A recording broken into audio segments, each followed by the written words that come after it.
જય મામાદેવ દરેડ યુટ્યુબ ચેનલમાં સ્વાગત છે મિત્રો. આજે આપણે મોજીલા મામાદેવની ઉત્પત્તિ અને તેમના પરચાની સંપૂર્ણ વાત કરીશું. મામાદેવના મંદિર ભારતમાં ઘણી જગ્યાએ આવેલા છે, પરંતુ ઘણા ઓછા લોકો આ મોજીલા મામાનો ઇતિહાસ નથી જાણતા. તો આવો જાણીએ આ મોજીલા મામાની ઉત્પત્તિની વાર્તા. મિત્રો, તમે હજી સુધી આ ચેનલને સબસ્ક્રાઇબ ના કરી હોય તો પ્લીઝ આ ચેનલને સબસ્ક્રાઇબ જરૂર કરો. ભગવાન ભોળાનાથના સસરા પ્રજાપતિ દક્ષે એક યજ્ઞનું આયોજન કર્યું. આ યજ્ઞમાં તમામ દેવી દેવતાઓ બ્રહ્મા અને વિષ્ણુને આમંત્રિત કર્યા, પરંતુ તેમના પુત્રી સતી અને ભગવાન ભોળાનાથને આ યજ્ઞમાં ન બોલાવ્યા. તેથી સતીને આ વાતનું ખોટું લાગતા તેઓ આ યજ્ઞમાં પોતાને હોમી નાખી સળગી ગયા. ત્યારબાદ ક્રોધે ભરાયેલા ભગવાન શંકરે તેમની જટાની એક લટ તોડી જમીન પર નાખી અને તેમાંથી વીરભદ્રની ઉત્પત્તિ થઈ. અને પછી ત્યારબાદ સળગી ગયેલા સતીના શબને લઈને ભગવાન શંકરે તાંડવ નૃત્ય કર્યું. ત્યારે ભગવાન વિષ્ણુએ તેમના સુદર્શન ચક્ર વડે તે શબના 51 ટુકડા કર્યા. તે 51 ટુકડા ધરતી પર પડ્યા. તે જગ્યાએ 51 શક્તિપીઠો બન્યા. ત્યારબાદ માતા સતીએ હિમાલયના ઘરે અવતાર લીધો અને તપ કરી ભગવાન શંકરને પ્રસન્ન કરી તેમની સાથે વિવાહ કર્યા. પછી વીરભદ્રએ ભગવાનને કહ્યું કે હે પ્રભુ, હવે મારે શું કરવાનું છે? ત્યારે ભોળાનાથ બોલ્યા કે હે વીરભદ્ર, તમે હવે રબારીના ઘરે અવતાર લેશો અને જગત આખામાં મામાદેવ તરીકે પૂજાશો. તમને અફીણ, ગાજો, અત્તર, સિગરેટ અને ગુલાબના ફૂલ ચડશે. તમે ખીજડે, પીલુડી અને લીમડે વાસ કરશો. તમે દુનિયાના દુઃખ દૂર કરજો. તમને શંકર અને પાર્વતીના આશીર્વાદ છે. ત્યારબાદ મામાદેવનો રબારીના ઘરે જન્મ થયો અને ભરવાડના દીકરાને બચાવવા મામાદેવે પોતાનો જીવ આપ્યો. ત્યારબાદ જગત આખામાં મામાદેવ તરીકે પૂજાયા. તો આવો મિત્રો, આપણે મામાદેવના પરચાની વાત કરીએ. એકવાર વર્ષો પહેલા કાલાવાડ તાલુકાના ખીજડીયા ગામમાં ધનુભા દરબાર રહેતા હતા. તેમના ખેતરમાં એક ખીજડાનું ઝાડ હતું. તે ખીજડાની પૂજા તેમના પિતાજી કરતા અને કહેતા કે આમાં મામાદેવનો વાસ છે. તેમના પિતાના સ્વર્ગવાસ પછી ધનુભા દરબાર પણ તે ખીજડાની પૂજા કરતા રહ્યા. તે નિત્ય ક્રમે આ ખીજડાની પૂજા કરે અને રાત્રે આ ખીજડાની નીચે ખાટલો ઢાળીને સૂઈ જાય. આ જ રીતે અનેક વર્ષો વીતી ગયા. એક દિવસની વાત છે. એકવાર રાત્રે ધનુભા દરબાર ખીજડાની નીચે ખાટલો ઢાળીને સૂતા હતા. ત્યારે અડધી રાત થઈ અને ખાટલો ઉડવા લાગ્યો અને ખેતરના શેઢે જઈને પડ્યો.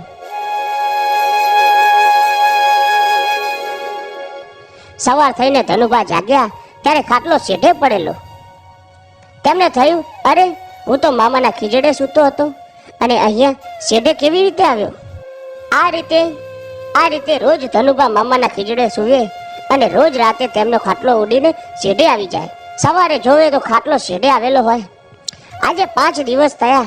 રાત પડી તો ધનુભાઈ વિચાર્યું કે આજે સૂવું નથી, જોવું તો ખરો આ શું થાય છે.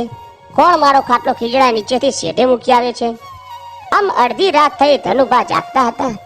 ત્યાં એક ધોળા કપડા વાળા અને હાથમાં લાકડી લઈને એક ભાઈ આવ્યા અને બોલ્યા, રામ રામ બાપલા, રામ રામ. હે રામ ભાઈ ને રામ. આવો આવો. હા બે બે. પણ આ અડધી રાતે આમ સીમમાં ક્યાંથી? અરે દરબાર બાજુના ગામમાંથી ખીજડીયા જવા નીકળ્યો તો.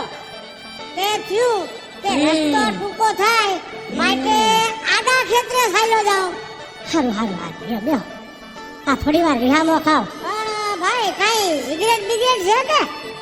શું કામ કરી માણાની મસ્કરી કરો હો? અરે ભાઈ, સિગરેટ ક્યાંથી હોય?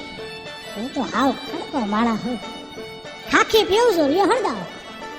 એ લાવો લ્યો તે ખાખી તો ખાખી લ્યો લાવો લાવો લ્યો લ્યો. હા. આમ દર ગુરુવારે આ ભાઈ અહીંયા આવે અને બીડી પી વાતો કરી અને જતા રહે. આમ કરતા કરતા આસો મહિનો આવ્યો. નોરતાનો પહેલો દિવસ છે. માતાની ગરબીના દર્શન કરી ધનુભા ખેતરે આવ્યા. આવીને ધનુભા મામાદેવનું સ્મરણ કરે છે.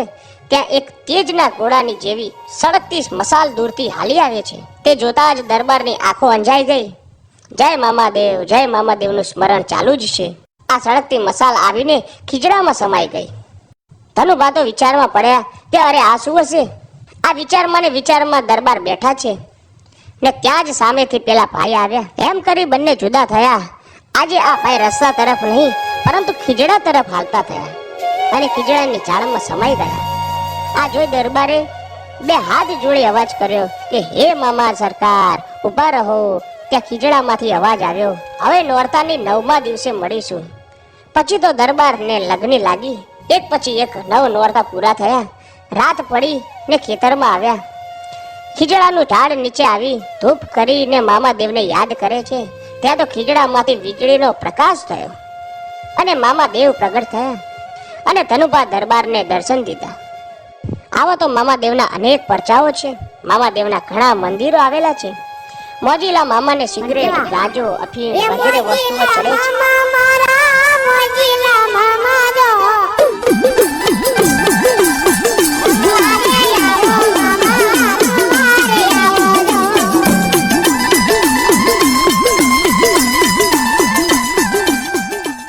છે. જય મામા દેવ.